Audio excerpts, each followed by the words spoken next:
दोस्तों नमस्कार। जब आप कोई बड़ा घर बनाना चाहते हैं, जब कोई बड़े घर को बनाने की आप इच्छा मन में पाले हुए हैं, तो आपको कठिन संघर्षों से गुज़रना पड़ता है, बहुत सारी अव्यवस्थाओं का सामना करना पड़ता है। जैसे कि उसकी नींव खोदने के लिए ज़मीन को गड्ढा करना पड़ता है, उसमें बहुत इन्वेस्टमेंट की ज़रूरत होती है, बहुत धैर्य की ज़रूरत होती है। और जितना समय व्यतीत करने के बाद जो महल खड़ा होता है, वो महल की भव्यता देखते नहीं बनती।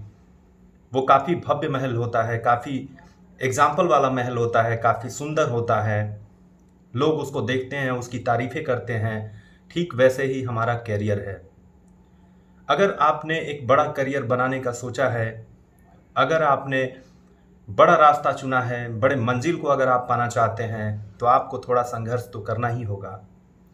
आपके जीवन में अव्यवस्थाएँ तो आएँगी। आपको हो सकता है एकांतवास में जाना पड़ेगा।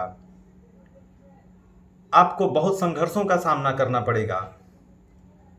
हो सकता है आप उन लोगों की भी बात आपको सुननी पड़े जो आपके सामने बोलने के लायक नहीं है।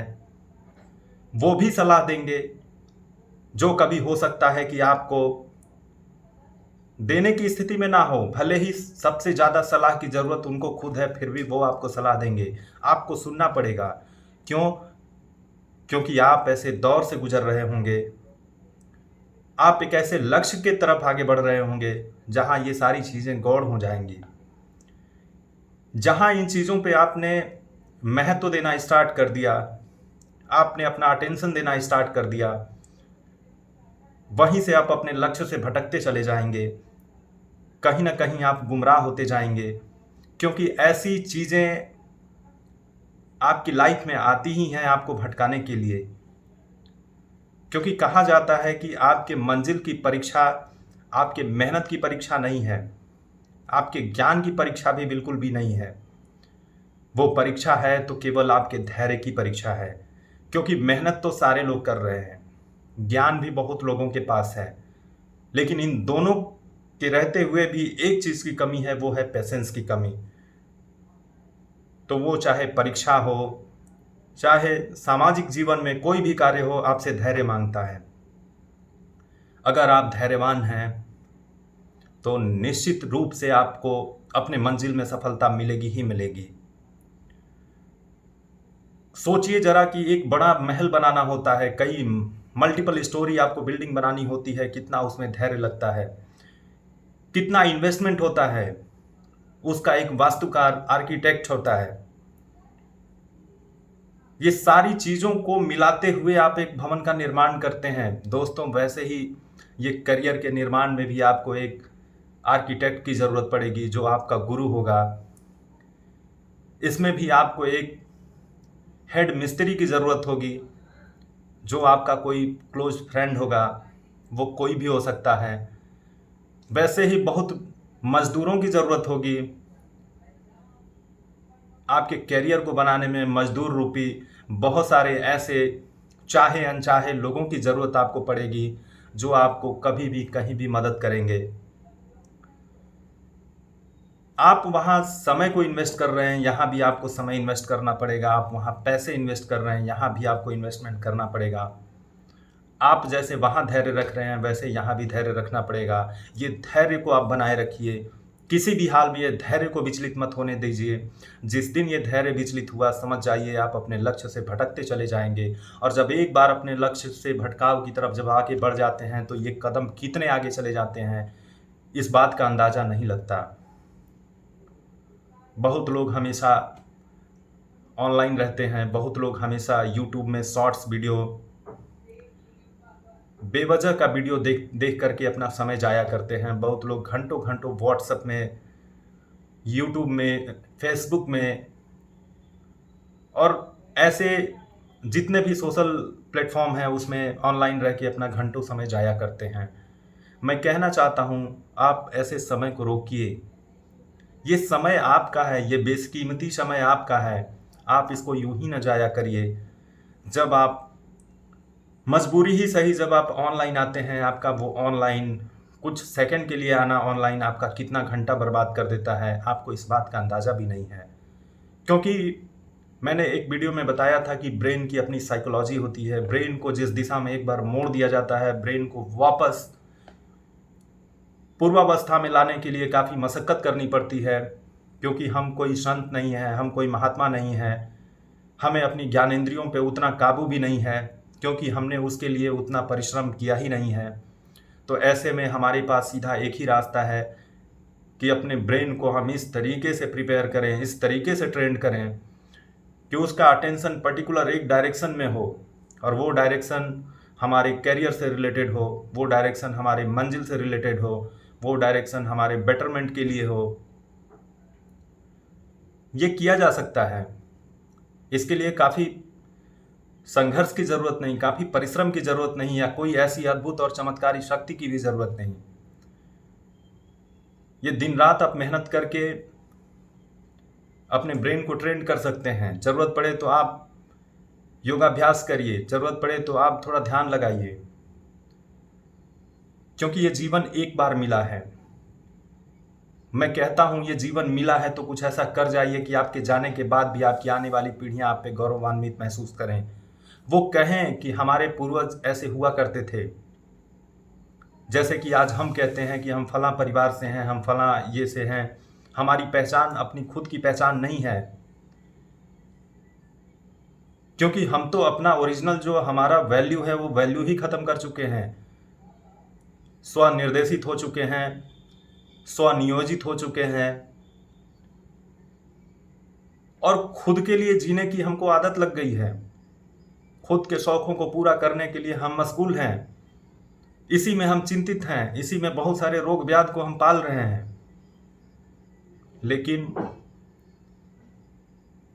आपको धैर्य रखना होगा। लोग आपका कंपैरिजन भी करेंगे, लोग आपको नीचा भी दिखाने की कोशिश करेंगे। उनको नहीं पता कि जब कोई बच्चा पढ़ रहा होता है, जब कोई बच्चा एक संघर्ष से गुजर रहा होता है, तो उसके दिमाग में बहुत सारी चिंताएं घेरे रहती हैं, बहुत सारी समस्याएं उसके दिमाग में चल रही होती हैं। वो दिमाग उन समस्याओं को सुलझा रहा होता है। उसी बीच में ये लोग ऐसे सवाल करते हैं, ऐसे जवाब ढूंढने की कोशिश करते हैं जो आपके पास होते ही नहीं हैं, और होते भी हैं तो उस समय आपके दिमाग में आते नहीं हैं, और उसके बिहाफ पे ये आपको जज कर लेते हैं, उसके बिहाफ पे ये आपका पूरा जो भी इनके दिमाग से सर्टिफिकेट मिलना चाहिए, जिन इनके हिसाब से जो भी आपको सर्टिफिकेट जो जिसके आप हकदार हैं, उसको वो तुरंत दे देते हैं। लेकिन मुझे इनसे सर्टिफिकेट की ज़रूरत नहीं है। इस बात को आपको ध्यान रखना होगा। अगर ऐसे लोगों से आपको सर्टिफिकेट की ज़रूरत है, फिर लोगों की चिंता शुरू कर दीजिए। दोस्त, आप जिस आयोग की परीक्षा दे रहे हैं, आप जिस मंजिल को पाने के लिए कोशिश कर रहे हैं, हमको उससे सर्टिफिकेट चाहिए। हम जिस समाज के बेटरमेंट के लिए काम कर रहे हैं, हमारा एक अपना खुद का विज़न है, हम उसके लिए रिस्पॉन्सिबल हैं, हम लोगों के लिए रिस्पॉन्सिबल नहीं। लोग हमें गलत कहते हैं, लोग कहें, लोगों का काम है, लोग हमें जज करते हैं, करें। एक कहावत है कि लोग आपको अपने हिसाब से आपका मूल्यांकन करते हैं, अर्थात उनकी जितनी समझ होती है उसी समझ के आधार पे आपका मूल्यांकन करते हैं, क्योंकि उनके अंदर ना इतनी हुनर होती है, ना इतनी क्षमता होती है, ना इतना दिमाग होता है कि वो आपको आपके लेवल पे जाके जज करें, आपको आपके लेवल पे जाके आपका मूल्यांकन करें। इसलिए लोगों की चिंता, लोगों की परवाह करना तो बिल्कुल आपको छोड़ना ही पड़ेगा, और जितना जल्दी छोड़ देंगे उतना आपके लिए फ़ायदेमंद होगा।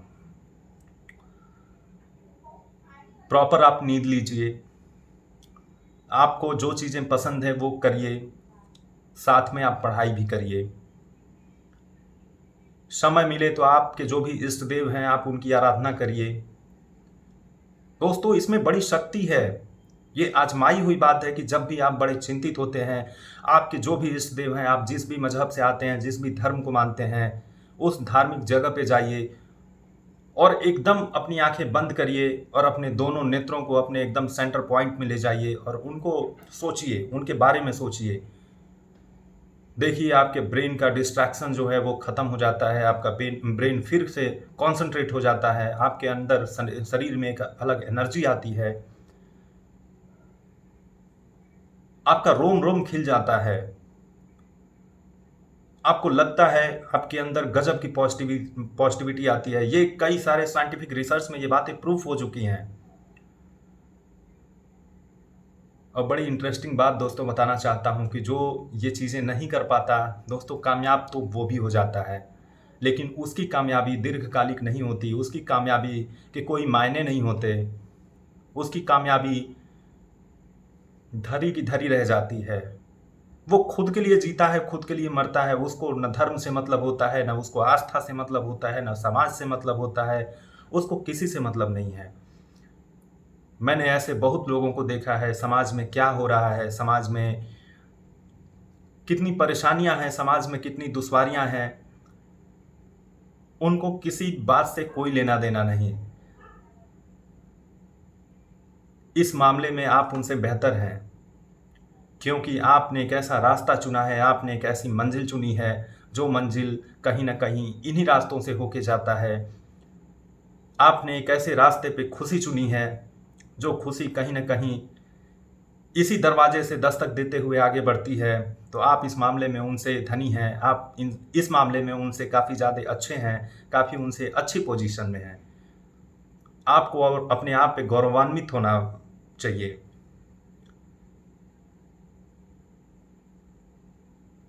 बाकी प्रॉपर डाइट लीजिए, अच्छी नींद लीजिए, अच्छे लोगों से मिलिए। दोस्तों अपना कंपैरिजन किसी से मत करिए। आपके अंदर जो यूनिकनेस है वो दूसरों में नहीं है, दूसरों में जो यूनिकनेस है वो आप में नहीं है। हर आदमी की अपनी अपनी कुछ लिमिटेशंस हैं, हर आदमी की अपनी कुछ क्वालिटी है। दोस्तों जैसे वर्ण व्यवस्था हमारे में बनाई गई थी, तो अब वर्ण व्यवस्था में जो श्रेष्ठ आते थे वो उनके अपने महत्व थे, और जो वर्ण व्यवस्था में सबसे नीचे आते थे उनके भी अपने महत्व थे, और सब लोग एक दूसरे के पूरक थे। सब लोग एक दूसरे को मिल करके सहायता करते थे, सब लोग एक दूसरे के साथ अपना विकास करते थे, सह अस्तित्व था सब में।